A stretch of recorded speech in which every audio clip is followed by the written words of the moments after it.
Assalamualaikum warahmatullahi wabarakatuh. Apa kabar Anda semua? Lama tidak berjumpa dan saya Herzbun Arif dari Forum News Network akan berbagi satu cerita yang cukup menarik, kisah yang cukup menarik. Saya baru saja mendapat kabar yang cukup menarik berkaitan dengan hasil pemilihan presiden tahun 2019 yang sempat disengketakan di Mahkamah Agung, dan gugatan ini diajukan oleh Ibu Rahmawati dan kawan-kawan, dan yang menjadi objek gugatan adalah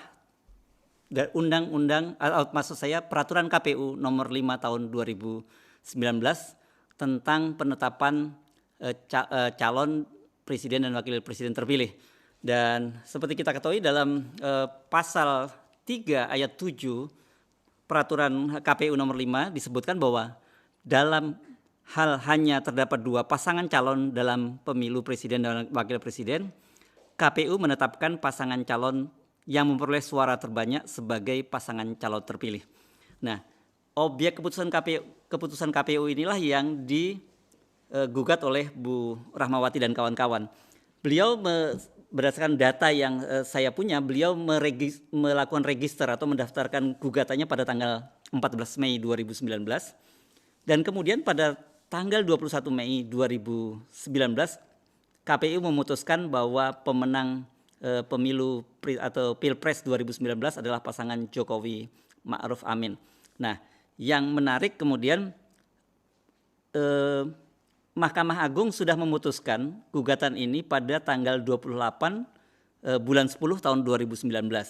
Tetapi kalau kita membuka direktori dari Mahkamah Agung, keputusan itu baru diupload pada tanggal 3 bulan Juli 2020. Atau kalau tanggal 3 itu kalau tidak salah bertepatan dengan hari Jumat. Jadi baru sekitar 3 hari yang lalu. Ini ada jeda yang cukup panjang antara keputusan dari Mahkamah Agung dan kemudian diupload atau dipublish ke publik pada tanggal 3 Juli 2020. Jadi ada sekitar jeda hampir 9 bulan. Ini cukup lama, padahal ini persoalan yang cukup serius. Mengapa? Karena objek persoalan ini menjadi menarik karena berdasarkan keputusan dari Mahkamah Agung disebutkan bahwa keputusan atau peraturan KPU tahun nomor 5 tahun 2019 itu bertentangan dengan Undang-Undang nomor 7 tahun 2017 tentang pemilu. Di dalam undang-undang itu diatur bahwa seorang pemenang pemilihan presiden itu harus memenuhi 3 kriteria setidaknya. 1, dia harus menang 50% plus 1 suara.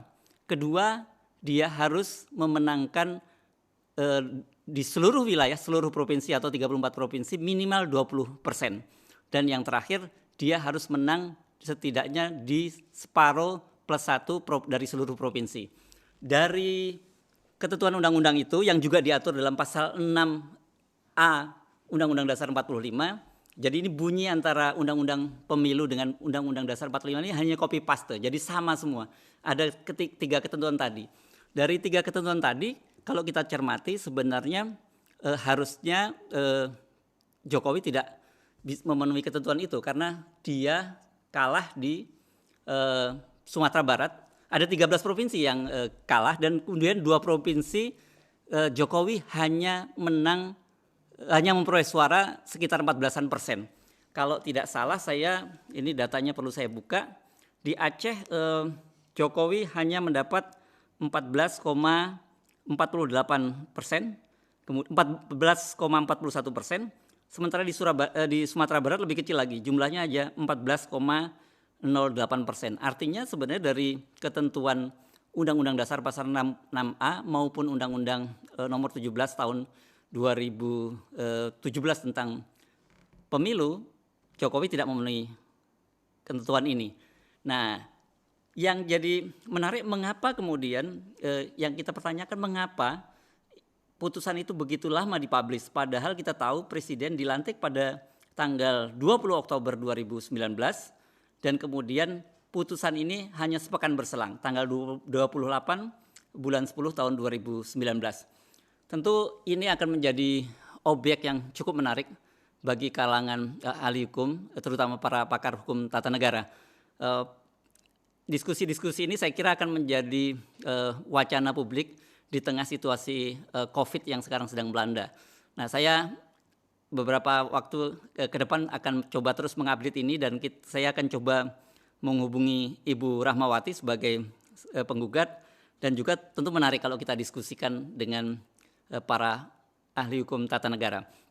Nah, melalui channel ini terus ikuti, karena Forum News Network akan melakukan update-update bersama saya tentang berbagai persoalan politik, termasuk juga masalah-masalah ketatanegaraan yang sekarang sedang gonjang-ganjing. Sampai berjumpa dalam episode berikutnya. Assalamualaikum warahmatullahi wabarakatuh.